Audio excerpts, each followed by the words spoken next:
ये हमारे सुखदेव जी बाबा की इष्ट शक्ति है राधा रानी, और शक्ति को याद किए बिना किसी कथा को वेग देना वो अन्याय होता है। भगवान ने श्री को हमेशा आगे रखा है और संतों की परम कृपा आ ही रही है और माता जी की उपस्थिति है। तब मैं एक बात तो कहना चाहूंगा मेरे प्यारे भाइयों से कि हमने महात्मा के मंगलाचरण के प्रथम श्लोक में देखा, सच्चिदानंद रूपाय विश्वोत्पत्त्यादि हेतवे त्रापत्रय विनाशाय श्री कृष्णाय वयम नमः। यहाँ पे ऋषियों ने वंदना की, लेकिन किसकी वंदना की? अकेले कृष्ण की नहीं, श्री कृष्णाय वयम नमः। श्री माने मेरी प्यारी राधा रानी। शक्ति के बिना इस विश्व की कल्पना करना ही मूर्खता है। मेरे प्यारे, किसी भी भगवान का आप नाम बोलो, आगे तो शक्ति का नाम ही आएगा। जय जयकार करो किसी भी शक्ति का। आप सीताराम बोलो, सीताराम भगवान की, राम पीछे सीता मैया आगे।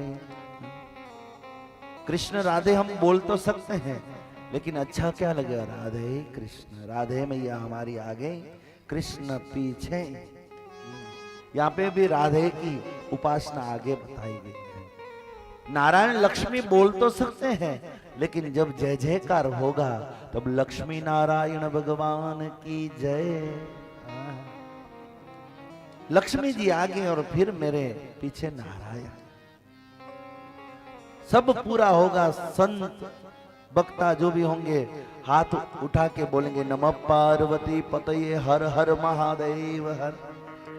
सब हम गाते हैं ना, यहाँ पे भी नमः पार्वती, फिर उनका पति कौन के हर हर महादेव। यहाँ पे भी शक्ति की उपासना तो आगे ही बताई गई है। यहाँ भगवान ब्रह्मा विष्णु महेश सामने આગળ કરે છે, તો અહીં કોલે પોઠિયા રખો તા? અહીં ઘરે વેની ચોક થી આગિયા, તું આગિયા ને આવું પોઠિયા, તો જી જય તો મુજી જય। ઘરે આવું કરીને તો કયો તું આગિયા, આમે આગળ થવાના અભરકા બહુ છે માં બધાને। બધાને આગળ થવાના અભરકા બહુ છે, આગળ થવા નથી દેતા। એના પરિણામો ઘરની અંદર બહુ વિકટ આવી ગયા।